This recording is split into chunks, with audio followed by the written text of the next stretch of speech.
Hola muchachos, ¿cómo están? Espero que estén muy bien todos. El día de hoy vamos a hablar del tema que corresponde a alcalosis metabólica, dada por mi persona, Floriana Mejías, y tutoriada por la doctora María Quirós. Antes de entrar en el tema, debemos recordar que la concentración de hidrogeniones es uno de los parámetros que nos va a determinar el pH. Así bien, una disminución del pH se caracteriza por un aumento de la concentración de hidrogeniones y lo contrario, un aumento del pH va a estar relacionado con una disminución de la concentración de hidrogeniones. El pH a su vez va a estar dependiente de la concentración de la presión parcial de CO2 y la concentración de iones de bicarbonato en el plasma y de la disociación constante del ácido carbónico. En condiciones normales, la concentración de hidrogeniones libres en sangre rara vez desvía su concentración normal, la cual existe de 35 a 45 milimoles por litro, manteniendo un pH de 7,35 a 7,45. Para entender el desequilibrio ácido-base debemos saber primero qué es un ácido. Un ácido es una molécula que es capaz de liberar hidrogeniones al medio y una base es una molécula que es capaz de captar los hidrogeniones. Es así como la alcalosis se define como un estado que es ocasionado por el incremento del pH sanguíneo y una disminución de las concentraciones de hidrogeniones. Esta a su vez se divide en dos tipos, la alcalosis respiratoria y la alcalosis metabólica. Cuando hablamos de alcalosis respiratoria vamos a tomar en cuenta la presión parcial de CO2, que en este caso va a estar disminuida, y cuando hablamos de alcalosis metabólica estamos tomando en cuenta el bicarbonato, que en este caso va a estar aumentado.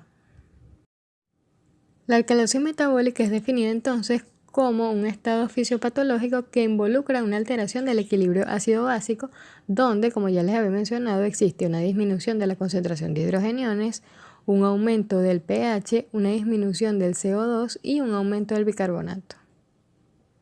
Debido a que existe una modificación del pH pasando de ser fisiológico a fisiopatológico, esto va a desencadenar una serie de mecanismos que van a estar involucrados en el equilibrio ácido-básico local, regional y sistémico que veremos más adelante.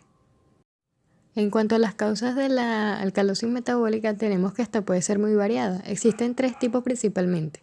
Una de ellas es causada por la pérdida de hidrogeniones. Otra es por la retención de bicarbonato y por la contracción del volumen extracelular. Cuando hablamos de pérdida de la concentración de hidrogeniones, tenemos causas gastrointestinales que involucran vómitos, tratamientos con antiácidos, diarreas o aspiración gástrica. Otras de las causas son renales, causadas por diuréticos de asa o tiacídicos, y el exceso de mineralocorticoides o estados post-hipercapnia. Y el desplazamiento de hidrogeniones de la célula producidos por una hipocalemia. Otra de las causas es la retención del bicarbonato causada en casos de transfusiones masivas y administración de bicarbonato.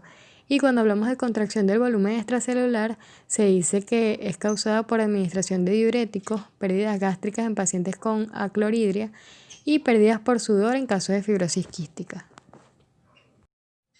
La alcalosis metabólica va a conllevar a que se activen tres mecanismos compensatorios con la finalidad de mantener un equilibrio ácido-básico. El sistema compensatorio que actúa de manera inmediata es el sistema buffer o el sistema de amortiguadores, que va a estar dado por el bicarbonato en un 50%, la hemoglobina en un 30% y las proteínas en un 13%. Este mecanismo no es capaz de compensar el desequilibrio ácido-básico, pero da una brecha para que actúe el sistema respiratorio de 12 a las 36 horas posterior a la presentación del desequilibrio ácido-básico, el cual se explica porque va a existir una modificación de la ventilación respiratoria, es decir, se va a aumentar o se va a disminuir la frecuencia respiratoria en base al aumento o a la disminución de la presión parcial de CO2 que va a ser captada periféricamente por unos quimiorreceptores dados por el callado aórtico y el bulbo carotídeo. Y finalmente actúa el riñón, el cual su respuesta máxima se alcanza a los 5 días de establecido el desequilibrio ácido-básico y cuya función principalmente consiste en un aumento de la secreción de hidrogeniones por parte de las células tubulares, una reabsorción del bicarbonato filtrado y el aumento de la producción del bicarbonato nuevo y sintetizado. Es así como debemos entender que los trastornos del equilibrio de ácido básico tendrán una respuesta compensatoria que va a ser principalmente renal si se habla de un trastorno respiratorio y principalmente respiratoria en caso de un trastorno metabólico. En esta lámina se explican las reacciones químicas que pasan para mantener en el equilibrio ácido básico.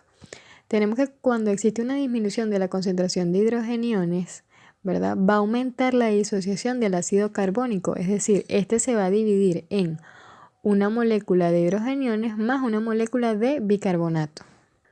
Por lo tanto, al aumentar la disociación del ácido carbónico, va a disminuir su concentración y el CO2 que va a estar disuelto en plasma se va a combinar con una molécula de agua para formar el ácido carbónico y compensar la disminución del mismo. A su vez, como las moléculas de CO2 van a estar siendo utilizadas, este va a disminuir en estado gaseoso en los alvéolos pulmonares y este se va a disolver en plasma para restablecer el equilibrio del CO2. Esta reacción explica por qué en la alcalosis metabólica tenemos un aumento de la concentración de bicarbonato, una disminución de la presión parcial del CO2, una disminución de la concentración de hidrogeniones con un aumento del pH. Ahora, el sistema respiratorio va a evitar que la presión parcial de CO2 disminuya mediante una modificación de la frecuencia respiratoria. Va a disminuir la frecuencia respiratoria para que aumente la presión parcial de CO2 en los pulmones y a su vez aumenta el CO2 en sangre y a su vez disminuye el pH. El riñón también va a participar en este mecanismo compensatorio. Como ya les había dicho antes, este va a ser una respuesta mucho más tardía que dura días en actuar. ¿Cómo hace el riñón para equilibrar este desequilibrio? Pues él principalmente lo que va a hacer es disminuir la secreción de hidrogeniones, así como disminuye la reabsorción de bicarbonato y va a eliminar ese exceso de bicarbonato a través de la orina. La alcalosis metabólica se va a manifestar acompañada por una depresión de volumen circulante o con un volumen circulante normal, siendo la reabsorción tubular del bicarbonato el factor más importante para que la alcalosis se perpetúe en el tiempo. La alcalosis metabólica se clasifica de acuerdo a 3 parámetros. Uno de ellos es en base al órgano que está implicado, puede ser renal o gástrica. Otra es si existe o no depresión del volumen circulante, se clasifican en clorosensibles o clororesistentes y según el estado fisiopatológico subyacente, bien sea por depresión de cloro, depresión de potasio, exceso de mineralocorticoides o hipercalcemia. El abordaje diagnóstico se realiza a través de la medición del cloro urinario. Existen 2 tipos, clorosensibles y clororesistentes. Clorosensibles son aquellas orinas que presentan un cloro menor a 20 miliequivalentes por litro y clororesistentes aquellas orinas que presentan un cloro mayor a 20 miliequivalentes por litro. En cuanto al tratamiento de la alcalosis metabólica, pues este va a depender de la causa o de la etiología que causó la alteración ácido-base y va a depender, por supuesto, de la bulimia del paciente. Como tratamiento específico se habla del uso de inhibidores de la anhidrasa carbónica, el uso de ácido clorhídrico, el uso de AINES, además del uso de diuréticos ahorradores de potasio y ECA, sustitución del potasio, sustitución de líquidos, como una de las medidas generales que se pueden utilizar.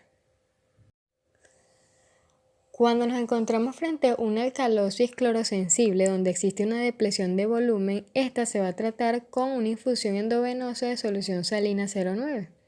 El déficit de cloro se va a calcular mediante una fórmula que toma en cuenta el peso corporal en kilos y el incremento deseado de cloro en plasma en miliequivalentes por litro. Cuando existe a su vez una sobrecarga de volumen, puede utilizarse el uso de inhibidores de anhidrasa carbónica como la acetazolamida. En cuanto al uso de ácido clorhídrico, se dice que este se puede utilizar cuando el cloruro de sodio o el cloruro de potasio están contraindicados. Y la corrección debe ser inmediata, es decir, cuando el pH arterial es mayor de 7.55 y está acompañado por manifestaciones clínicas dadas por una encefalopatía hepática, trastornos del ritmo, intoxicación digital o un estado mental alterado. Se dice que la infusión debe realizarse siempre por vía venosa central a una concentración de ácido clorhídrico comprendida entre 0,1 y 0,15, porque soluciones mayores a 0,2 incrementan el riesgo de tromboflebitis, hemólisis o necrosis tisular. El exceso de base, es decir, el exceso de bicarbonato, va a ser calculado mediante una fórmula, que es 0,5 por el peso corporal en kilogramos por el bicarbonato medido menos el bicarbonato deseado. La pauta recomendada es de 0,1 miliequivalentes por kilogramo hora. Esta puede aumentarse a 0,2 miliequivalentes por kilogramo hora después de la primera hora de infusión. Y la administración se va a administrar a través de una perfusión endovenosa continua hasta restablecer un pH en un plazo de 8 a 24 horas. El cloruro de amonio es otra opción en la terapéutica de la alcalosis metabólica, pero está contraindicada en aquellos pacientes que presentan insuficiencia renal y hepática y tiene la ventaja que puede ser administrada por una vía venosa periférica.